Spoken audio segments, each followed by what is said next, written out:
In December 2019, the Chinese authorities notified the world that a virus was spreading through their communities.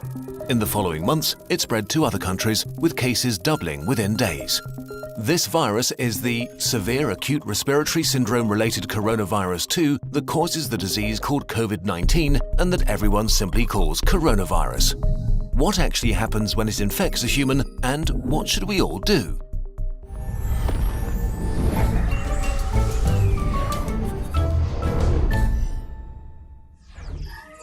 A virus is really just a hull around genetic material and a few proteins, arguably not even a living thing. It can only make more of itself by entering a living cell. Corona may spread via surfaces, but it's still uncertain how long it can survive on them. Its main way of spreading seems to be droplet infection, when people cough or if you touch someone who's ill and then your face, say rubbing your eyes or nose. The virus starts its journey here and then hitches a ride as a stowaway deeper into the body. Its destinations are the intestines, the spleen or the lungs, where it can have the most dramatic effect. Even just a few coronaviruses can cause quite a dramatic situation. The lungs are lined with billions of epithelial cells. These are the border cells of your body, lining your organs and mucosa, waiting to be infected. Corona connects to a specific receptor on its victim's membranes to inject its genetic material. The cell, ignorant of what's happening, executes the new instructions, which are pretty simple: copy and reassemble. It fills up with more and more copies of the original virus until it reaches a critical point and receives one final order: self-destruct. The cell sort of melts away, releasing new corona particles, ready to attack more cells. The number of infected cells grows exponentially. After about 10 days, millions of body cells are infected and billions of viruses swarm the lungs. The virus has not caused too much damage yet, but corona is now going to release a real beast on you, your own immune system. The immune system, while there to protect you, can actually be pretty dangerous to yourself and needs tight regulation. And as immune cells pour into the lungs to fight the virus, corona infects some of them and creates confusion. Cells have neither ears nor eyes. They communicate mostly via tiny information proteins called cytokines. Nearly every important immune reaction is controlled by them. Corona causes infected immune cells to overreact and yell bloody murder. In a sense, it puts the immune system into a fighting frenzy and sends way more soldiers than it should, wasting its resources and causing damage. Two kinds of cells in particular wreak havoc. First, neutrophils, which are great at killing stuff, including ourselves. As they arrive in their thousands, they start pumping out enzymes that destroy as many friends as enemies. The other important type of cells that go into a frenzy are killer T cells, which usually order infected cells to commit controlled suicide. Confused as they are, they start ordering healthy cells to kill themselves too.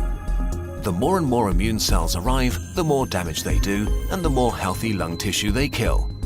This might get so bad that it can cause permanent, irreversible damage that leads to lifelong disabilities. In most cases, the immune system slowly regains control. It kills the infected cells, intercepts the viruses trying to infect new ones, and cleans up the battlefield. Recovery begins.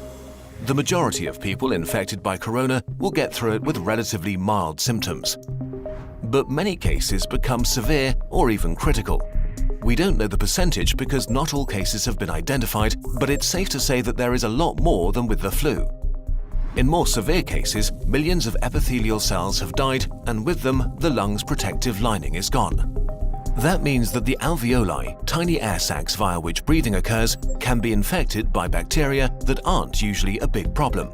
Patients get pneumonia, respiration becomes hard or even fails, and patients need ventilators to survive. The immune system has fought at full capacity for weeks and made millions of antiviral weapons. And as thousands of bacteria rapidly multiply, it is overwhelmed. They enter the blood and overrun the body. If this happens, death is very likely. The coronavirus is often compared to the flu, but actually, it's much more dangerous. While the exact death rate is hard to pin down during an ongoing pandemic, we know for sure that it's much more contagious and spreads faster than the flu. There are two futures for a pandemic like corona: fast and slow. Which future we will see depends on how we all react to it in the early days of the outbreak.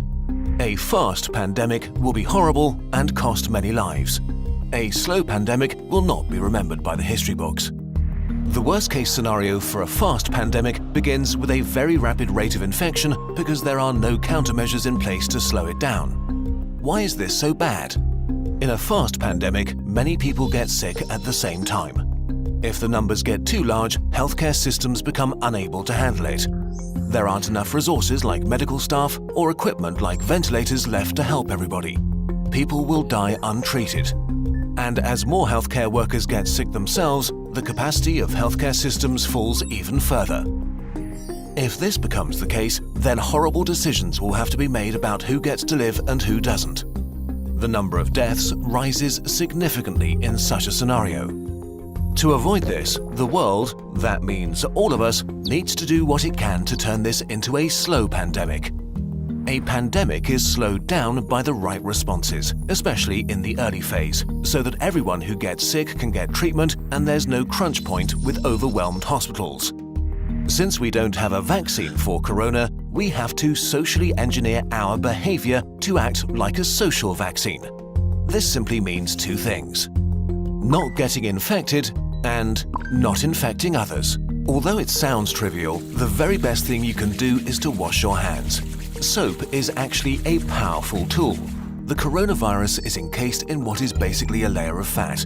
Soap breaks that fat apart and leaves it unable to infect you.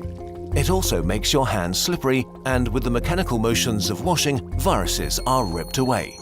To do it properly, wash your hands as if you've just cut up some jalapenos and want to put in your contacts next. The next thing is social distancing, which is not a nice experience, but a nice thing to do.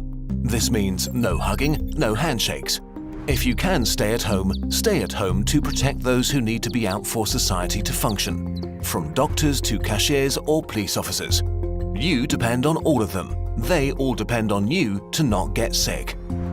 On a larger level, there are quarantines, which can mean different things, from travel restrictions or actual orders to stay at home. Quarantines are not great to experience and certainly not popular, but they buy us, and especially the researchers working on medication and vaccination, crucial time. So if you are put under quarantine, you should understand why and respect it.